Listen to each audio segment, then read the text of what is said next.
Hi, my name is Dr. Scott Young, and today we're going to talk about the second in our three-part series. It's called NESARA Explained. We're going to talk about debt and the red pill. Coming right up.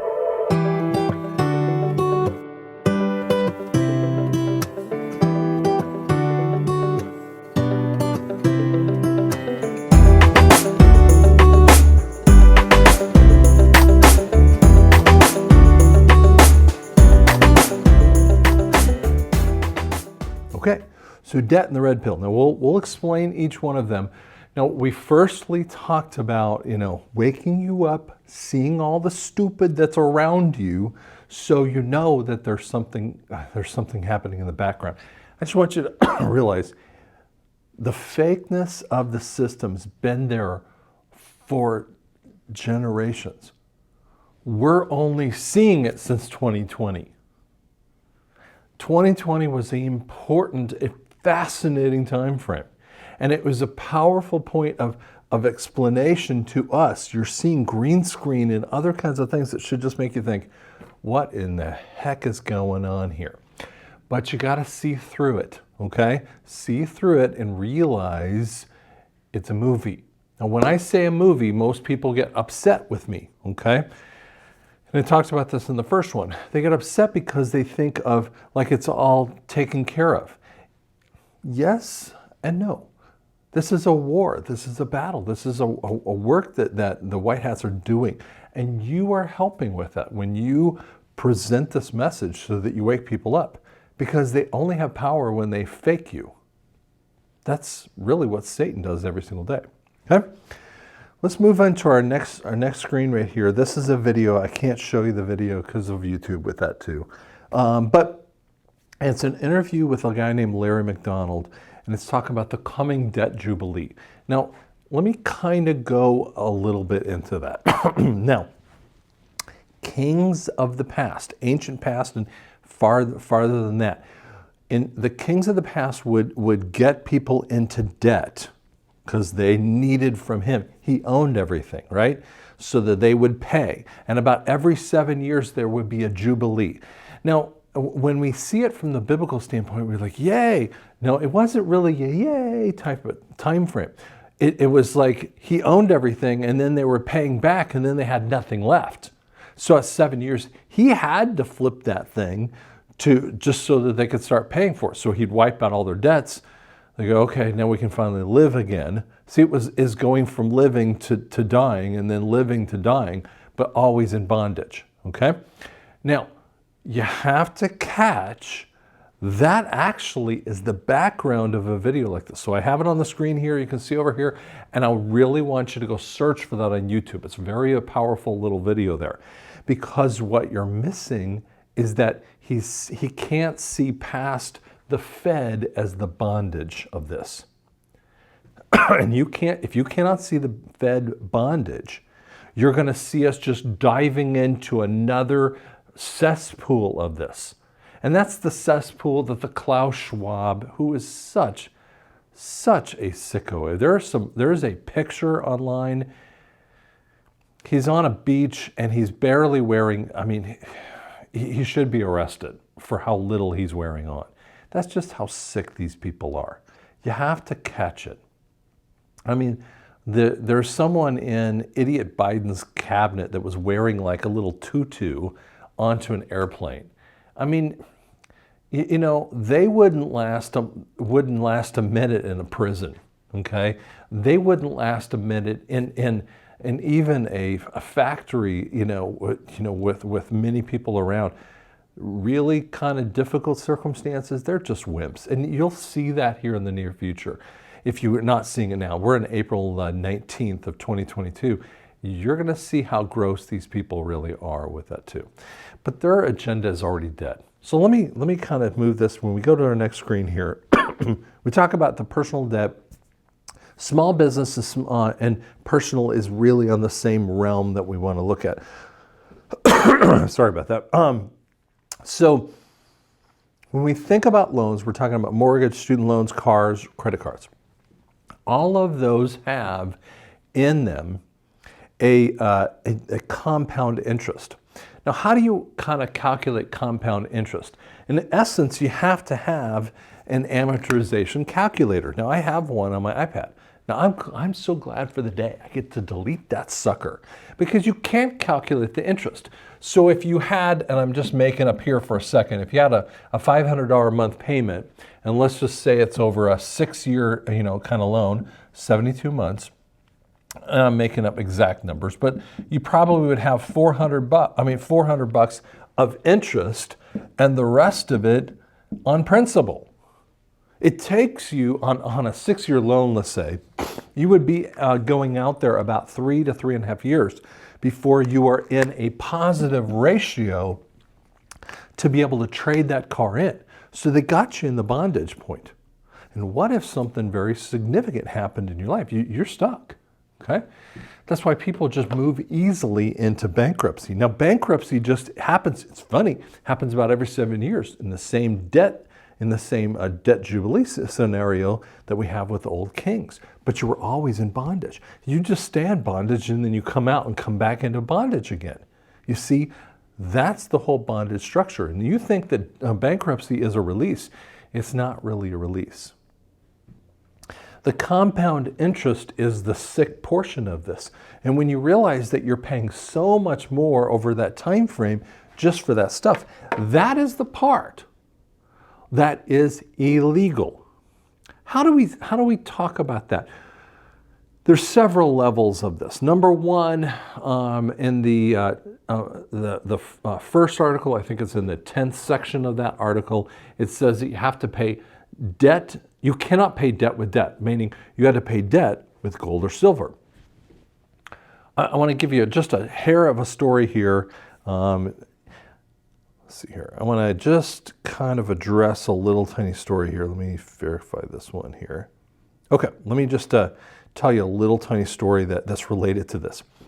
So I was refinancing a loan with a hearing aid manufacturer, and I used to pay $19.50 a month. And then we reduced it down and borrowed some money out of it for a buyout kind of thing, and changed it all up as a new 5-year structure. And it actually was a simple interest loan. It's very different than the compound interest that I got. That's why it's not a bank kind of loan. And I love these people. And so they were asking me like, hey, Scott, what do you want to do, with the payments a month? And I was like, I don't know, what do you want?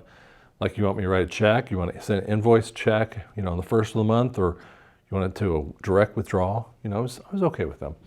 And she was like, well, we have your credit card on file. I was like, she goes, well, we'll just do it for $1,850. And I was like, can you just do it for $1,900 and we'll pay off the debt earlier? And I had a structure that I had written in there that if I pay it off early, I'm completely released from the loan, because it actually had other things inside of that. So don't worry about it.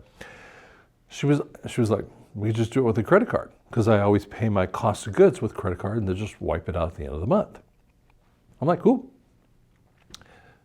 My bookkeeper in Portland, I was having a hissy fit.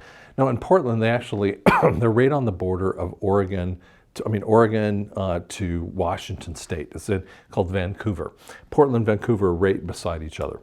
It's funny because people will live in Washington and they go and shop in Portland. They shop because there's no sales tax in Portland. There's no property tax in Washington. Okay, it's really telling you that's going to be some of the things that are going to change. We're going to wipe out some things that you will find fascinating in the world.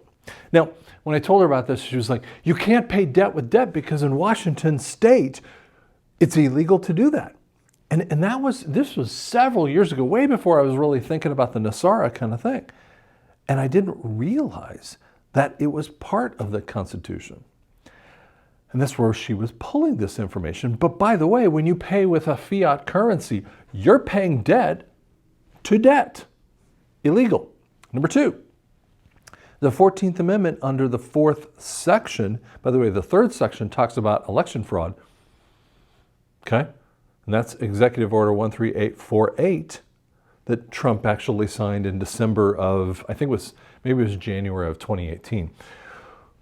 But in December of 2017, he actually wrote an Executive Order 13818. And what that was talking about is is relating to if you have crimes against humanity, you lose all of your property, which is a bankruptcy event, okay? So we talked about that in the last one. Now, but the reality, where he's getting that kind of authority is that in the 14th Amendment in the 4th section, it says that if there is an insurrection related to money, the people are not to be incurred or cannot be, they don't have to be payable of the debt of a national debt. So they're talking, and it's a really kind of strange statement. And this is done after the Civil War. You see, Lincoln got us onto the greenback currency, which meant the Congress was making through the Treasury, which is always the first event of the first part of the cabinet of every single cabinet is the Treasury Department. Now, what they did is they set up this amendment in the Constitution because they've known for generations that central bankers have always employed people from across the sea. The Rothschilds are from England. And frankly, who's also inside of the banking system is the king, or for us, the Queen of England. That is insurrection that has a portion that ties people in bondage to a system. That's why the 14th Amendment in the 4th section is so powerful to this. That's why compound interest is so bad. The reality, when you have problems like this, in 2009, I started understanding that I had 90% debt to income ratio. If you remember from our last one, at 30 to 50%, you can actually have bankruptcy. Now, I didn't know what my ratio was. He didn't tell me. He just said, you need to declare bankruptcy. God protected me from really listening to him, but it stuck in the back of my mind. You see, when you get into that level, you can't pay for things. The world is sitting in these ugly ratios, personal ratios, and business ratios. And every time these big corporate ones, we'll talk about them, these big corporate suckers have big ratios, they just drop it onto the Fed, and the Fed drops it back into the system. Through inflation, that's how they take it from you, or if they take it from you by, creating an extra part of the national debt. So this is, and they just make it come through the Congress, where Congress kind of says, well, yeah, maybe you need to take some more debt out. Okay, the Federal Reserve just grabs in and takes it from the people. So that's part of that sickness. And it crushes you because you don't have enough information. You haven't been spending time. You personally need to make a note of your life. You will educate yourself. Rich Dad, Poor Dad by Richard Kiyosaki is an amazing book series. But there are other ones that are like this. We need to invest in our lives. Rich Dad, Poor Dad will teach you quite a bit. The banks have been creating this system where you have to sign into it. All the banks have to do it. And this woman just wrote me on today. She said, well, the banks would never allow this. And the answer is, how do you take an authority away from someone? If you have a bully in front of you, what do you do with the bully? Would you let me take it away from you? No, you rip it away from him. I remember the very first time I ever took a bully, I didn't understand what I was doing. I'm 4th grade and he's been picking on me all time frame. Rory, I remember Rory very clearly. He was always the head, he was the quarterback and the pitcher and the point guard, right? And he was kind of a bully at this time frame, especially in 4th grade. And I'd known him since 1st grade, and I think he left around 11th grade or 10th grade, something like that. And Rory's just picking on me, and I was so mad about it. And there was this little area where there's this 2 little like prong, and everyone would clunk off their shoes. He lived in Colorado, so it was really muddy and can get dirty and everything. So people were clunking off their shoes, and I'm crying. And I just hauled off, and I had a great blow, and I knocked him right over the end of this little metal pine here. And he walked in, and I just went in. I was in tears, not realizing what I had actually done. And Rory never said a word to me ever again. I took my authority back in that way. I mean, actually, we were more friendly after that time frame, because he would always like, remember that slug, okay?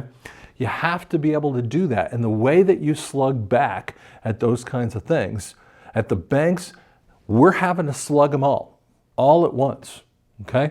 This is a major wartime operation that's going on. And when you do that, we're taking back that authority part.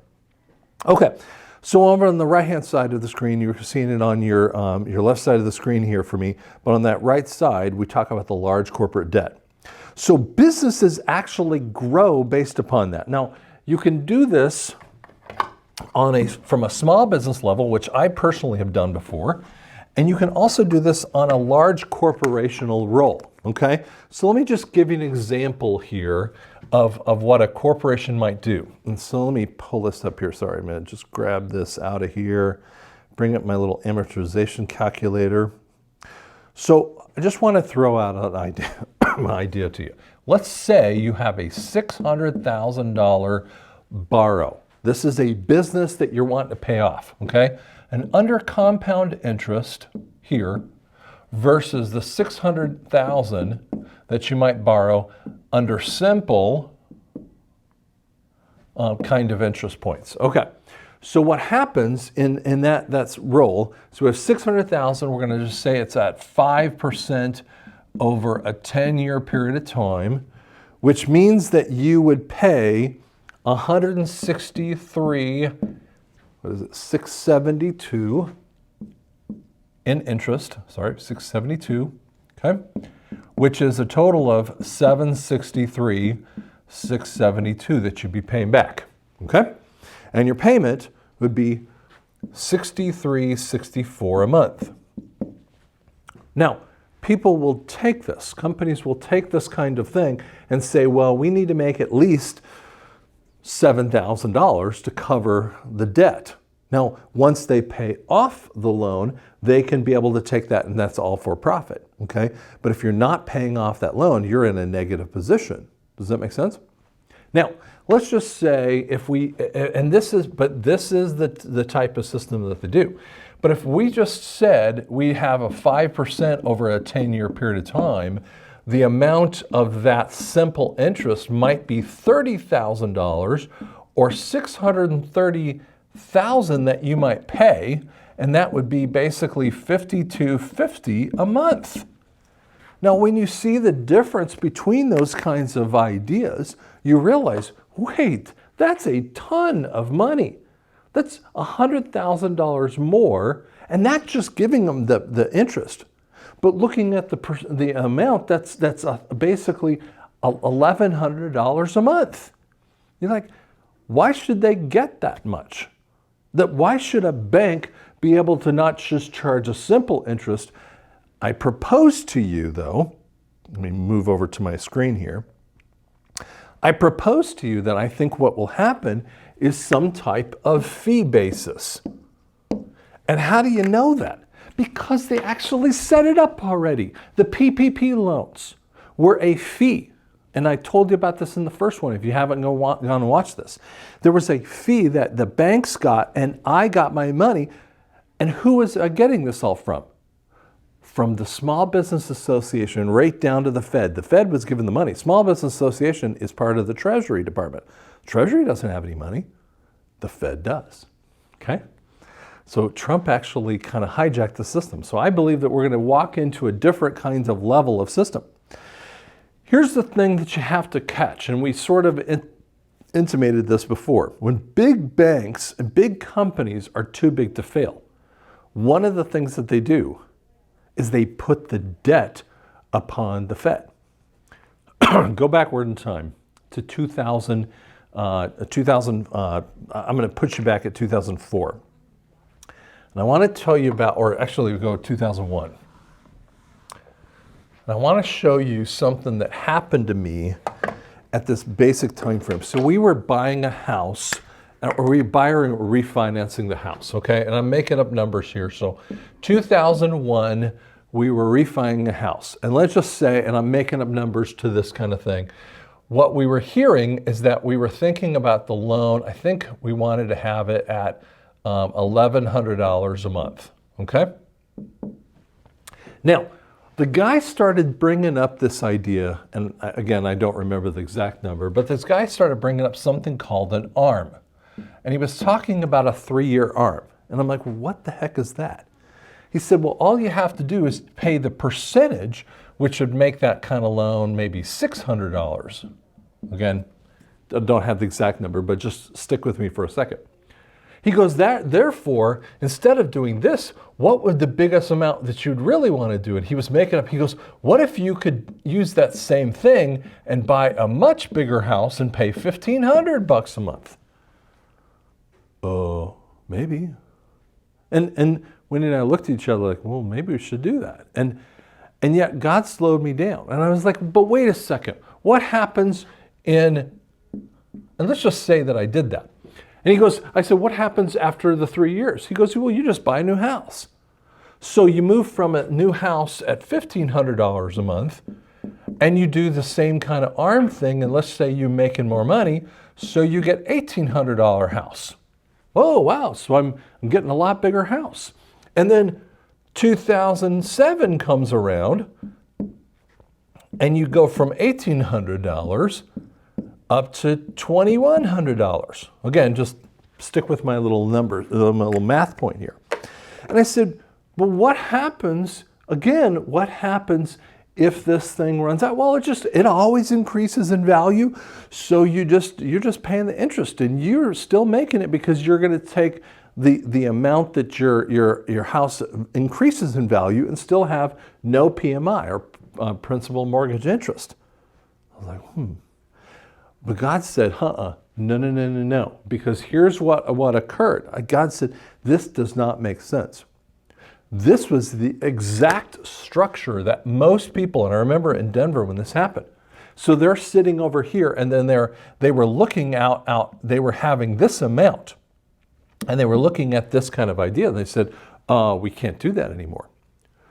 And here's what the problem was. You were expecting this kind of payment and you were really hoping for it at this time frame, but you got into this kind of payment. Now the note started turning into $4,000 a month because you haven't been paying principal at all on this kind of thing. So now you're sitting there with a $3,000 or whatever kind of note amount that you would have to normally pay on that particular size of house. And they were like, and people would just go, what? When I could barely afford this one and I could sort of afford this one and then I could afford that one. I could afford it, or I was really not really hoping for this one, but maybe I could do that one. And then they were told, well, wait a second, that house that you're in here really is going to be like this. So guess what happened? They just went into foreclosure. They just said, we're done. And the foreclosure would affect the personal bankruptcy and foreclosure. And they were completely destroyed. And if you realized that you can't even rent a house, rent an apartment without having good credit. And so this kind of system was the sickness of their system. They had nothing to fall back on.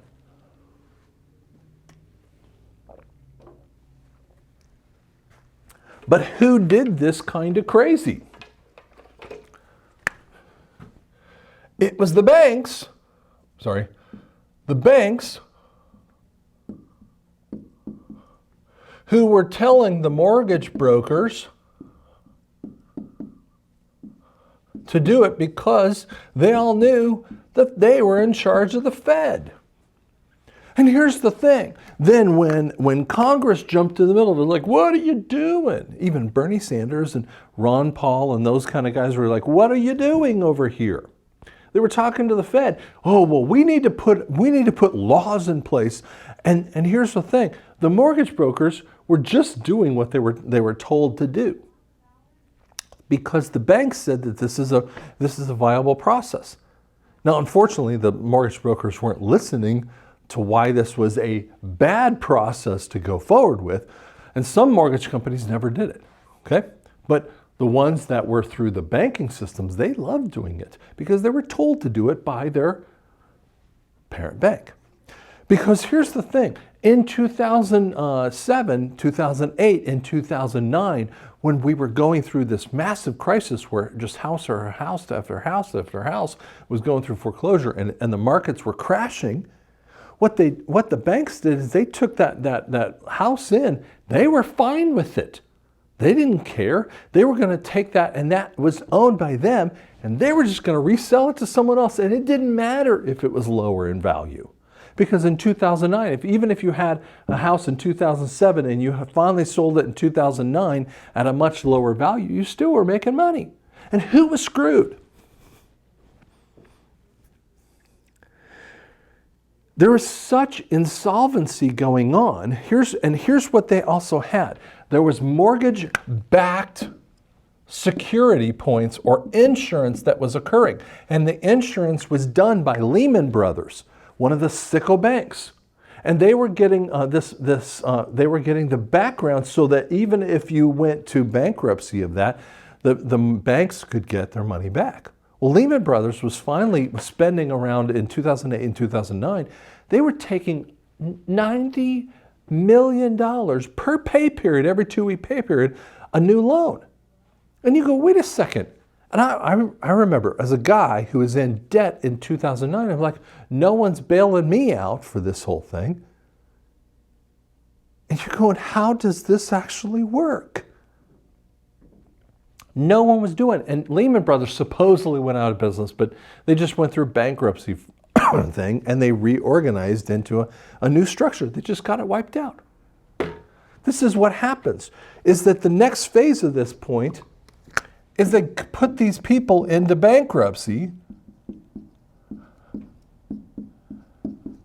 so that they can keep doing it again. See, when you go into bankruptcy, it just burns you up. But for them, it just allows them to get right back into the game again. So they move right back over here and they become a creditor all over again without the debts on them. And it shows up on the Fed balance sheet. One of the interesting balance sheet points that happened at the time frame is Freddie Mac and Fannie Mae. And if you listened to my story before, you know that in 2020, when I refinanced my house showed up on a Fannie Mae statement saying, we own your house, don't pay us, just pay the mortgage company. Now, over all the years that I've bought and sold houses with different houses, I've never received anything like that. Now, mortgage people say, oh yeah, but that happens all the time because they're just through ports. Of course I know they're through ports. But why is it the very first time in 2020 I'm getting a notification? God was giving me a notification telling me that the structure system is dying as a system. They're not just going into another bankruptcy, which we were heading for, but going into a whole different setup. So what happens is that we're starting to see the system, it's putting it all on the balance sheet. See, there's only two methods to what happened. When you put debt, when they put debt on the balance sheet, here's what occurs. This is why most people are not seeing it. And even even business people are not catching this. When you have debt, it's on the balance sheet of a company. When you offload the debt to another company structure, or in this case, the Fed, it sits on the Fed structure, okay? But the reality is, if you're Chase Bank, which you are already part of the Fed, you're just moving it over into just another holding point, another holding company of Chase Bank, which is the Fed. So it's really, it's on the balance sheet of Chase, which is part of Fed. So it's just like having a second company in there, in essence. And this is what they do. And then what they do is they turn around and take that balance sheet point and put it on the people through taxation. This is exactly what Obama was brought in to do, is to bring in more taxation. And you started noticing that even with the same exact deductions, your amounts rose, which means you were paying more in taxation. They'd put it on into inflation.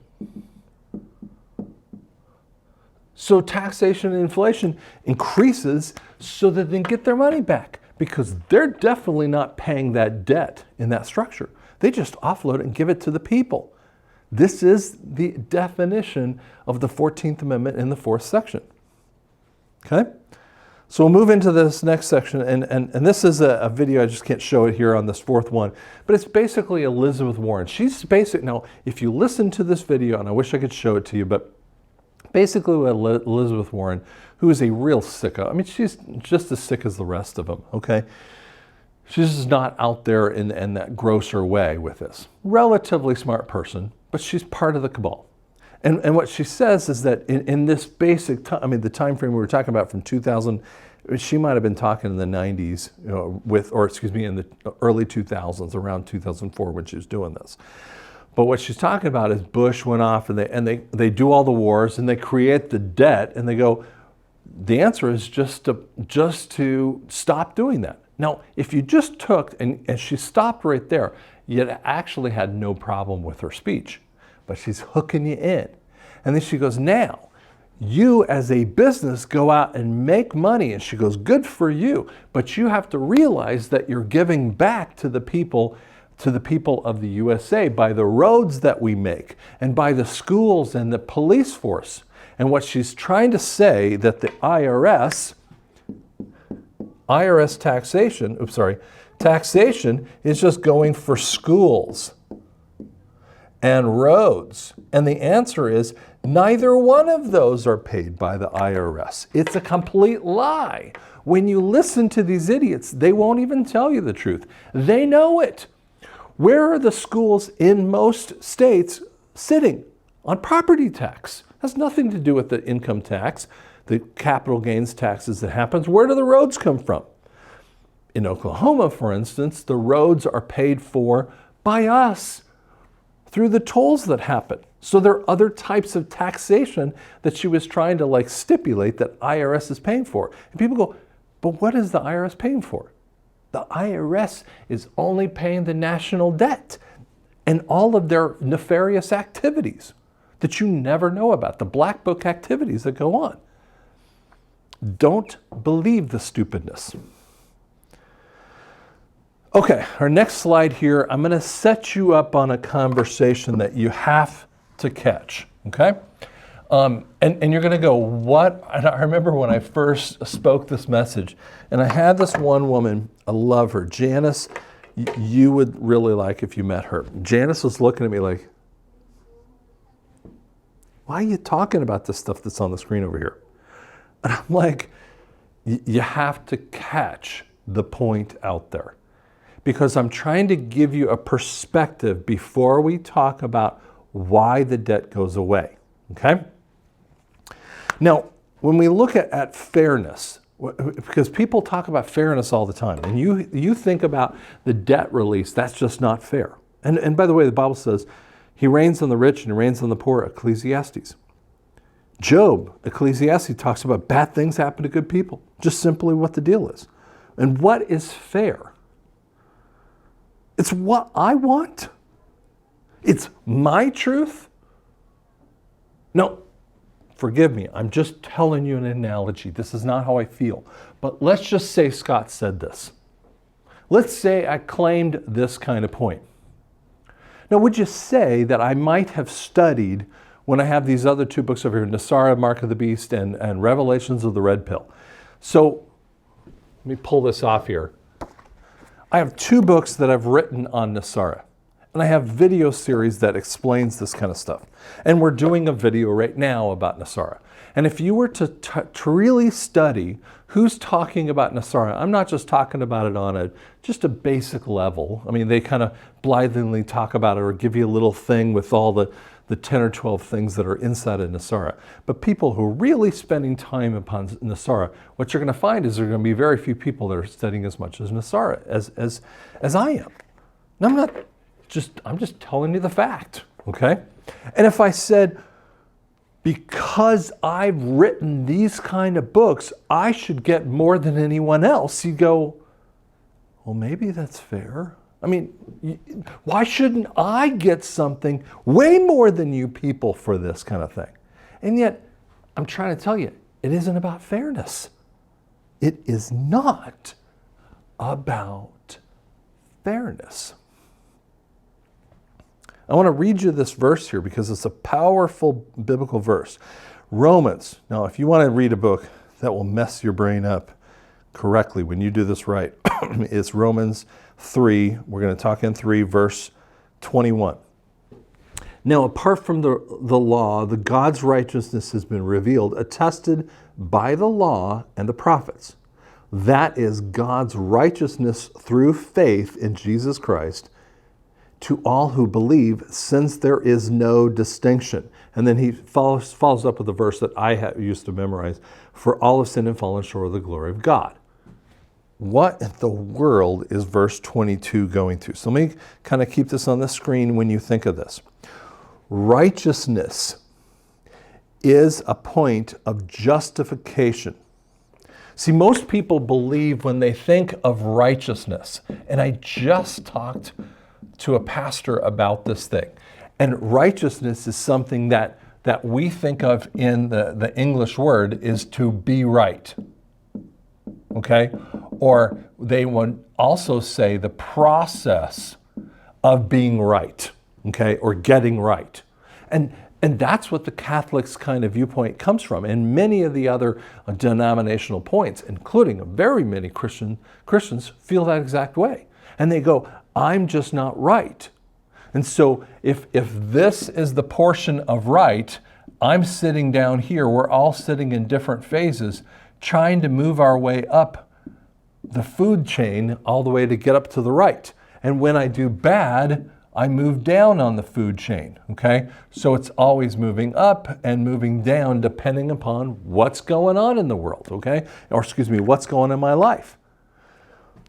But righteousness means justification or to be just, which means that you either are just or you are not just.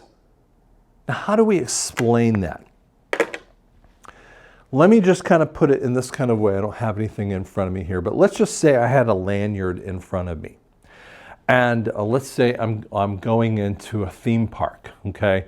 And when I was growing up, there's this theme park in Denver that was very common. It was called Elitch's, okay? So just think about this theme park, but let's just say it's a really detailed theme park. So there are different sections of what people could go to. And let's say at Elitch's, if I get a basic pass, I can get into like 60% of the rides, let's just say, okay? But if I get the upgraded pass, I can get into like maybe about 15% more of the rides, so 75%. But if I get a season pass and I pay all the upgraded fees, I can get 100% of the pass. So let's just say the 60% is a little green dot on the bottom.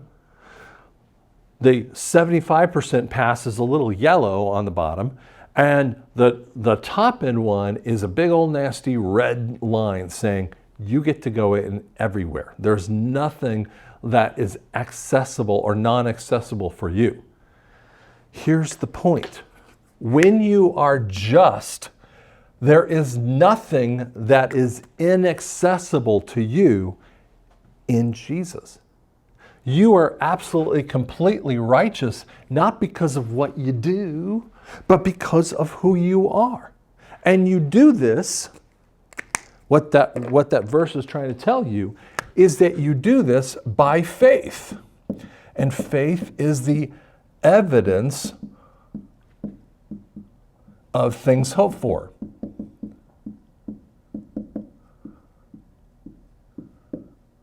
So what happens here, how do we have evidence? Well, guess what? Didn't we just talk about, this is evidence. This is why I believe in NESARA. NESARA's got so many biblical principles that they can't help doing it. When there are salespeople and there are business people of all types that come up with a really great process, then you go, holy cow, if your company will just do this, it works. And you start digging into the principles, which I've spent a lot of time digging into different philosophical points that happen in business. And you go, this really works. It's because it already has a biblical principle they're just employing. Sometimes they're Christians and sometimes they're not. But it doesn't matter. If it's a truth, a real truth, not Scott fairness truth kind of things, it's a truth that stands in time, then it always works. And that's what faith is. The faith is the evidence of things hoped for. So we have faith in the righteousness that we already are just in that. It's not because of what you do. And then there's this actual fascinating word called distinction. And in distinction, it basically, it's this way. Now, I'm a musician. If I listen to a guitar out of tune, I'm going to rip it out of his hands because it could make me crazy. Where everyone else can, if you can't really hear very well and you just have a monotone kind of ability, you wouldn't hear the difference. It has nothing to do with your hearing. If you have a basic, ability for good distinction, it's called timbre. In that timbre point that you might have, just basic timbre, you might notice that there's something wrong, but you can't really tell what it is. But a musician would listen to that and go, oh my God, you're so out of tune. And it could be just a quarter pitch out of tune in that way. But it's a big deal to musicians and it makes them crazy. That's why I don't listen to music a lot, because I'm really picky about what I listen to. People always want me to listen to something like, oh, but you'll love it if you listen to this. And most of the time, stop, I can't stand it. I'm sorry, I'm picky about that. Now, when the Bible was talking about this word distinction, what he was actually saying is that when you have two different instruments, that only a musician could hear the difference between the two. Now, how powerful this thing is that it was explaining something called timbre. But let me also tell you about something else. There's this thing called difference lineaments. That in the 1960s, we finally understood this terminology in psychoacoustics. Now, I'm an audiologist. That's my background to this thing. And difference lineaments was only understood that we could understand the difference between two different pitches. And it does loudness versus pitches. And by the way, this whole psychoacoustical understanding is explained in the word distinction. So don't tell me, sorry, I'm going to get a little pushy here, but don't tell me the Bible's been rewritten, because that word should not be in there when it's related to this. It is a perfect understanding, a musical detailed level differential understanding of what the word says. So I put it to you this way. Is fairness inside of God? And the answer is absolutely not. God has a justice, a just point that happens out there. We're talking about the systems that are happening in the world. There's a justice coming. Now, Frank Turek is one of my favorite apologetics that you can listen to. And he was really talking about, in this video, I could show you, but basically in the video, if go look him up, it's called Cross-Examination. And when you go listen to him, he's got such a great way about him. So he'll video a kid and ask a question. The guy asks a question and goes, I'm having a lot of troubles with this righteousness thing. How there's grace a part of it, and he's trying to explain it. And basically what Frank goes off of the kid, who's really making some good information there. He says, listen, okay, you go to court, and there's a $5,000 fine, and if you don't pay the $5,000 fine, you're going to jail, but you don't have $5,000. And the kid was saying, yeah, well, it would be like the judge giving you the money. He goes, it's actually even beyond that. It's the judge, or excuse me, he's thinking like your father giving you money, but really the reality is the judge walks down through the faith issue and distinction. That means Jesus walked down, he pulls out the $5,000, and that's the only way that you get out of the system. So he makes a judgment call based upon the righteousness, this distinction that comes out of here. The distinction of righteousness. And he goes, hey, listen, you can't pay for this, so that's why I'm going to give you the money to get you out of this. When you understand that righteousness talks about money, did you know that? Faith and sinned. The word harmatia in the Greek, it means missing the mark. And we use that in a Middle English context. It's like missing the mark when you have shooting an arrow at a particular target. And if you were not exactly on the target, you sinned or missed the mark. Missing the mark also has a debt component, that you're always in the debt structure. That's why you use this kind of thing. This is your mark up here that you want to hit, and you feel like you're always underneath. Because when we see this debt release, you're going to see how gorgeous it is. We move to our next kind of slide in here. Let me kind of set up how this puppy works, okay? Because you're going to see how gorgeous this system will actually be. And again, it's not about being fair. So let me just set you up with two different banks. Now, there is a bank in my town called Regent Bank. It's a Christian bank that I love this bank. And in 2020, God told me to do it. In January of 2020, told me to move to this bank. I had no idea. And as March timeframe was coming around, I was trying to get in the PPP loans. And then I had to give them a lot more information than normally would have to give later on. But you have to set up this thing. So let's just say Scott has a $100,000 loan here, okay? But I also have $10,000 in savings as well. Great. On this side, let's say for the heck of it, I got Chase Bank over here, and on this side we have a $100,000 loan, and I also have a $10,000 in savings here. Okay, so how does this set up?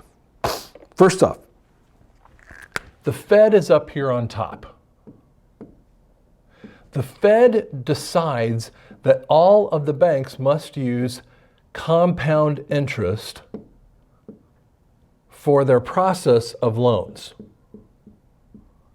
Now, I put a little dotted line here because they have to have the Fed hold the big debts. And frankly, they just go ahead and let them hold almost every debt. So they're always in line to this system. And let me explain something here that's fascinating that you don't really understand. There was a process, and this is probably about 10 years ago. Chris Paul played for Houston. Now, Houston actually had a trade with the LA Lakers to trade Chris Paul over to LA. Now, this is a contract, okay? When they set up a trade, this is two like parties, this is contractual law, two like parties have made a choice to accomplish a trade. And actually, Chris Paul was loving it because he wanted to play for the Lakers. But here's what happened. The NBA came in and nixed the deal all the way through. And you're going, how did they get to nix it? It's because they're the governing body. Okay? Did you catch that point? Two contracts here, but the governing body is the NBA. Let's go backward here for a second so you understand the depth of the process here. The governing body is the Fed over the small bank here. So they have to do it the way the Fed claims it. Okay? Now, on the other side of the case here, we have Chase Bank. But by the way, they're the same idiots. Chase Bank is on the board of the Fed, okay? There's 13 bankers out there, and they're on the board. They're doing the same thing. Now, on the bottom of the screen, what I want you to realize is that how the white hats are actually doing this. Sorry. What the white hats are doing is they have funds. They have funds from the cabal, okay? And part of it is the St. Germain Fund and the Rodriguez Fund. What you don't understand is that some of these funds have anywhere from $1 with 45 zeros on the end of it. And there's another one that has one with 40 zeros on the end of it to accomplish the numbers that they need. And they took this partly from the cabal and partly from who I like to call the anti-cabal. These are the deep families who have money. So they're taking it from this. And how do they take that? Well, guess what? Trump actually created it through EO 13818. If you have crimes against humanity, you know what those are already. Crimes against humanity, I'm going to take your property, which means every kit and caboodle thing that you possibly have. See, when they say take your property, it is a statement of bankruptcy. Now watch how this works. So does the $100,000 loan have to be paid back to Chase Bank? No, because Scott's name is written on this and Chase Bank is written on this as well, okay? So Chase Bank is in there. But if these idiots are going through bankruptcy, okay, sorry I didn't spell it all the way out, but you get the point. If they're going through bankruptcy, their name will be just deleted off the loan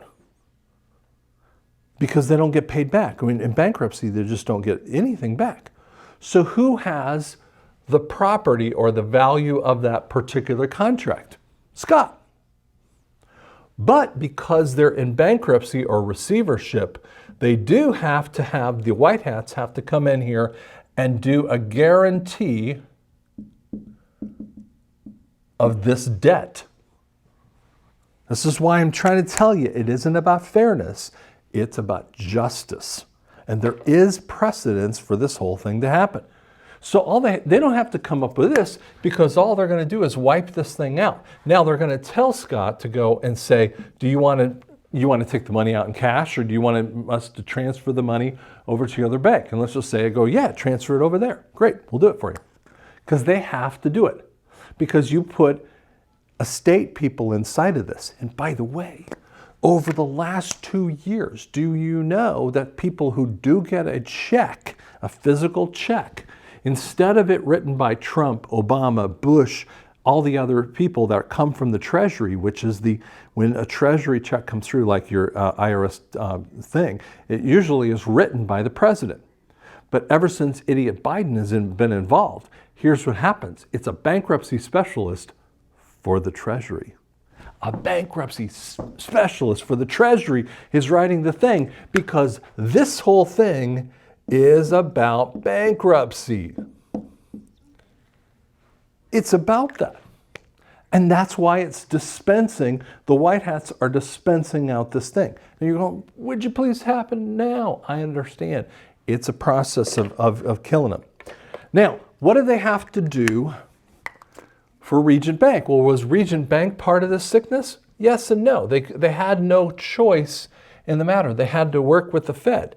So the white hats are going to go in here and pay off the loan. Now, the loan has Scott's information and it has Regent Bank's signatures. Now, they always put a signatory upon the bank. Do you know what's funny about it? When you enter into a contract, okay? So my office, I have an audiology practice. The office itself of Hearing Solution doesn't write the contract. Contracts have to be of like parties. Okay? They have to be of like parties. Now, that's why Regent can be in a contract with the Fed, and the Fed can be in with Chase or whatever, okay? Like parties, businesses to businesses, person to person, okay? Who has, what I do is, and this is the only legal way to do this, is that we only guarantee that contract when it's written by my audiologist, her licensed person. So she has to have liability underneath her, or my two audiologists at this time, or under me. It's under the person, not the business. That's how contracts are actually executed. What they do is they get a signatory from Regent Bank to accomplish the loan. So that is why they do this. But it is a fraudulent point inside of the system. So these fraudulent ways that they have the system. But these guys have no choice in the matter. And they've had to do this way. So what happens is that they'll go in, the white hats are going to go in and pay off the loan. It takes the name of Regent Bank off of it, and Scott owns the property. Now, in this way, they might say, you know, your debt has been canceled. I'm just making up a terminology with that they might say, your debt is canceled over here. But on this side of the Regent Bank point, they probably would say that your loan was paid off. Why? Because now Regent Bank is $100,000 richer as a company. They don't have to deal with the $10,000 in savings because these guys are still in business. These idiots are going to go out of business. This is what my belief is. Therefore, all you had to guarantee is the $10,000 and the $100,000. You don't have to do the whole amount. I'm just sharing with you a possibility of how the system most probably will do it. Okay? Go on to our next slide here. I wanted to tell you something because this gets us back into this point, but it's in Romans 7:15 and then all the way through 8:2. Now there's passages I'm kind of skipping out there. For I do not understand. Excuse me. Let me just grab some water here.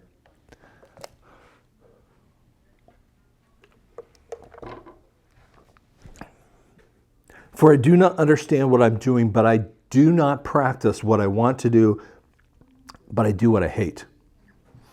This is a little bit like that, okay? But sin is living within me.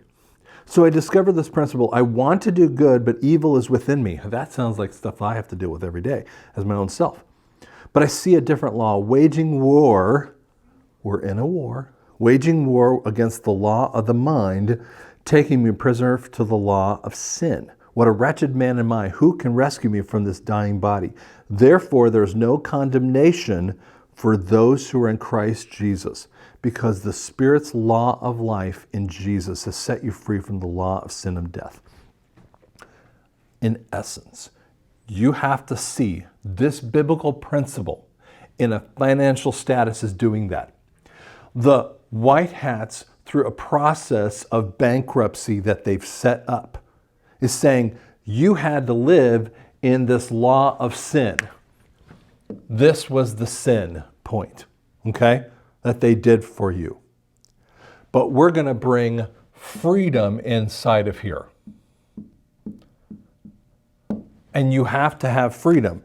And so he was talking about living in the spirit of law of life. When you move into the spirit of law of life, you don't have any more of that crud in the background because you have righteousness underneath you.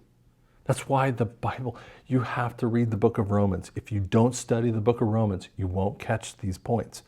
These are the depth teachings that I do a lot of times. If you really want to have more on that teaching structure, it's the Truth and Lies and What We Believe series. So Truth and Lies and What We Believe. So in the points related to the Romans 7 and 8, you cannot follow the old system of debt and rise out of it. I don't care what these idiots, I've talked to some truthers that kind of go off and say that only the interest is going to be paid off, but you're going to still have to pay the debts. Or they say you're going to have the debts and you get the interest back. It's not about fairness. It's not about fairness. You might say, well, I don't have any debt. Okay, good. Okay. Good. We'll talk about that next week, how it actually will benefit you in the long run with that too. But I'm just telling you, you're not going to have, this is not a perfect system. Even if you had debt, you're like, well, I wish I'd gotten in it last week. I'd done the loan and, all this other, stop, okay? We're getting out of the old debt system. And you need to educate yourself about the old and the new system. The new principles work as we're moving from the fiat to the gold standard, valuing money, and you're going to work from it. You have to work with it. So you have to have no IRS taxation, but you're going to have sales tax. Because the company has to, they have to pay for this. Let me show you a little bit about one of the things inside of NESARA that is so cool.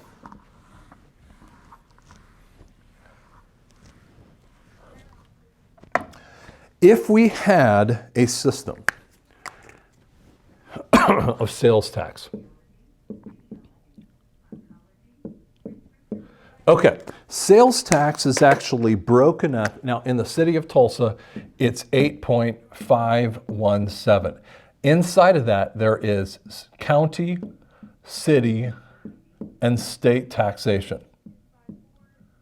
Now, when we add the point of federal taxation, that will actually come into this. But you're going to see how it actually will work. Now, when we have sales tax that's tacked on here, the Fed tax is going to be 14%. And you're like, oh my gosh, 14%. Here's what it excludes. It's going to exclude any used parts, and it's going to exclude necessary stuff. Oops. Necessary stuff,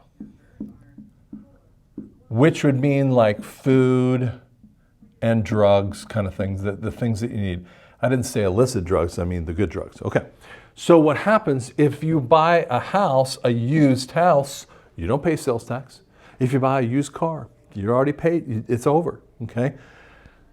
So what happens in here is this is called a use point. So let's just say in Tulsa, that's 22.517 in tax. And that's like, oh, that's a horrible number. But here's how perfect sales tax actually is.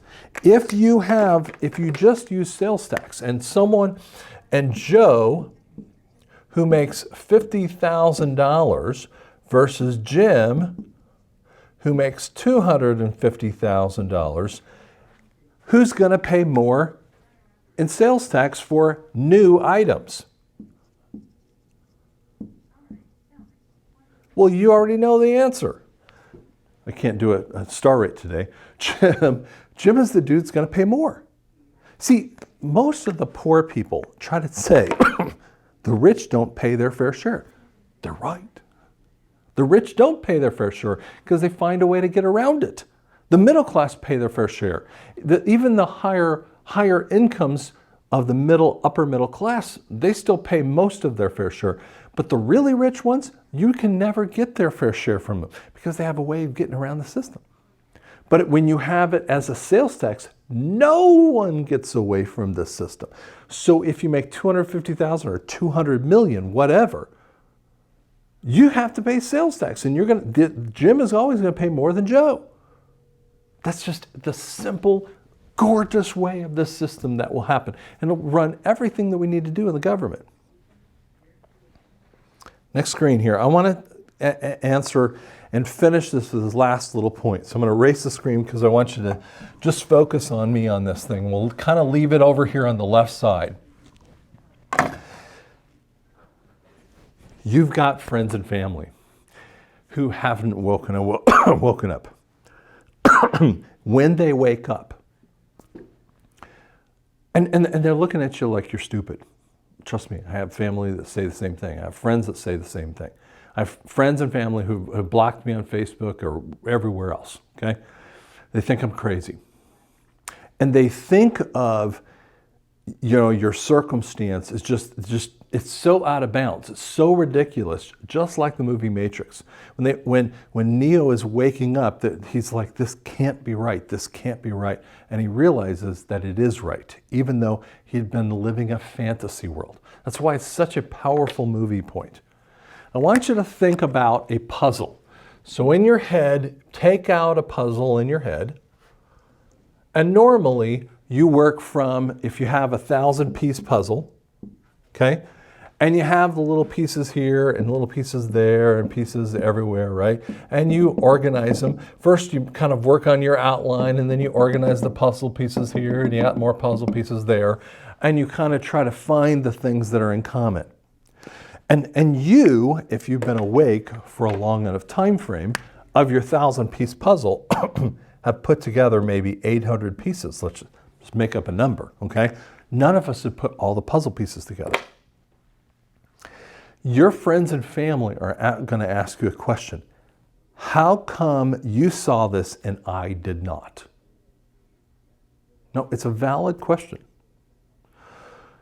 No, the first thing that some people are going to want to do is go, I told you so. Look, I told you, I told you, I told you, right? And they're trying to tell their friends and family that. And I'm like, would you chill out? But you need to ask this question over here that you're seeing. Why did you know? Or they're saying basically, why did you know that I didn't know it? What they're really asking is that if I saw that one piece of the puzzle, they're thinking about this one piece of that puzzle. If I had seen that and it was highlighted to me, then I would have put it together. So whether they said, how come you saw this and I didn't, or what did you know that I didn't? They're basically saying, if I had seen that piece, I could have put together the puzzle all the way through here. The answer is a question. Jesus, when he would, here's a business principle. People have been using this business principle for years. Jesus would actually get asked a question by the smartest people in the room, or the Sanhedrin. And they'd say, well, they'd ask a question. He goes, I'll answer that question if you answer this one. And they tell, well, we don't, if we say it this way, we're going to be screwed. And we say it this way, we're going to be screwed. And they're like, we don't know. He goes, neither will I tell you the answer to that question. It was such a gorgeous way of doing it. As they were trying to trap him, he's going, I'm not going to be trapped by your stupid. Okay? I'm not going with your stupid stuff. That's what you have to actually do. Yeah, I know you want to say you're stupid. The answer is that's not the way that we need to do this. And if you're watching this and you were sitting over there and you're starting with square puzzle piece 1, you're really asking this question, why didn't I get that piece of the puzzle? And the answer is your friends have been saying, it's right there, it's right there, it's right there. I put it in the place for you. That's what they're frustrated about. You didn't see it because you didn't want to. You wouldn't follow the evidence. What's the evidence? Now, anyone who's ever done a puzzle puts together a piece and that goes with another piece. And it seems to go together right there. But as you get toward the end of the puzzle, let's say you're down to the last 5 pieces of the puzzle, you realize, oh crud, that one goes there and this one goes over here. You find that you have to separate those puzzle pieces and plop them in different parts of the puzzle because they actually had somewhere that you didn't know. And no one's gotten the full puzzle. That's partly what the EBS will do. But the EBS will only take you so far. You've got to follow the evidence. Why don't people want to do it? It's they fear the unknown. They're just, I don't want to do this. I just want to fit in. My sister would say, I know all this stuff you're talking about, but I just wish things would go back to the way they were. That's what she's saying. They don't want to look stupid. Let me tell you a little story. November 22nd, 1963, JFK dies, was killed. They wanted to pin it on Lee Harvey Oswald, but there's some impossible shots in the way that they had to count out the shots that happened. There was a missed shot and there was another one, and one goes in and he's holding his neck like this, and then he goes back and forward like this. And if you're going back, that means you've been hit from the front in essence, okay? The thing that happens, and actually it was from the grating up in front, which makes him go like this, in this direction. See, some people want to say it's off of the tree line of the grassy knoll. It's actually from another direction. There might have been another kill point in that area too. But when the Warren Commission came out with their report, it's a big old thick volume. They just like kind of flopped it down. Bam, there it answers everything. And the Warren Commission with President Ford, the future President Ford, is upon this commission. And people were looking at it going, wait, that's not what happened. I was part of the evidence, and you didn't follow the evidence all the way through. What people were saying over and over again is that there was evidences that moved these pieces to different portions of the puzzle, but you put it in the wrong place. In essence, that's what they were saying. But instead of answering the question, here's what they do. They say conspiracy theory. This is part of Operation Mockingbird employed in the 1950s through the media. And it actually was employed through Hollywood. That they've been trying to tell you, you're a conspiracy theorist. Oh, I don't want to be a conspiracy theorist. I don't want to be stupid. I don't want to be tinfoil hat idiot kind of stuff. I mean, even in the movie Men in Black, and I think it was the second one of Men in Black, but maybe first or second movie, and your two main characters with Will Smith and the other guy, Tommy Lee Jones, actually go into this comic book shop, and they go upstairs and they talk to this kind of a geeky guy. And he's talking about all this, and they make him look like he's stupid, but he actually has a piece of the puzzle that is following a piece of evidence that he kind of gets a little bit wrong, but he definitely was putting the puzzle piece together. And they make him look like an idiot. I mean, he's a skinny little nothing guy, right? And that's how and even when it's true, that's how the CIA and all these idiots want to do this. They want to make you look stupid.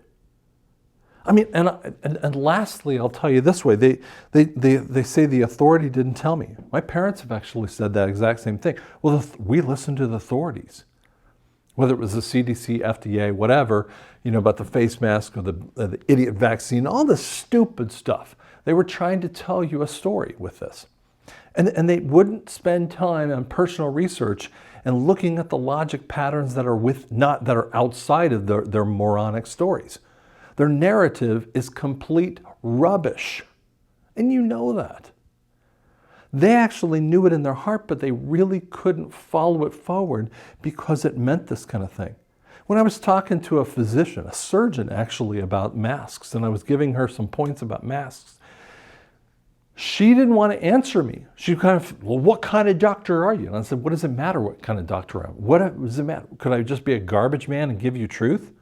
The answer is exactly. Actually, my old professor in college was a PhD English professor, and he used to be a garbage man. And he used to use this kind of conversation when he would talk about logic all the time. So I still use it to this day. The point is that, and then she was trying to just beat me up because I was the authority against her viewpoint. But she's trying to protect herself because she works in the hospital, and she's got to be beholden to the hospital. This is her job. But she couldn't answer it. And that's what happens. We want to either beat up authority, we don't want to look stupid because of the conspiracy theory labels that are thrown out there by the idiot left, the idiot, frankly, both sides of this thing. And we also have a fear of the unknown.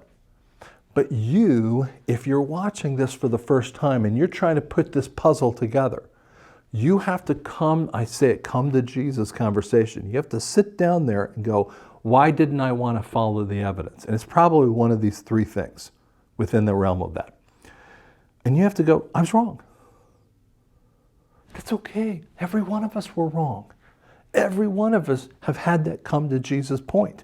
And if you're thinking about your friends or family members, you're sitting there together right now, this is what you need to come to as well. So I hope this helps you to kind of get this and realize the debt and the red pill. This is the red pill event that we have to learn what our truth is. Are you going to take the red pill and go really deep into this rabbit hole? It's scary, but it's true. Or are you going to go blue and go back to stupid land? That's where you were. It's your choice. Thanks so much.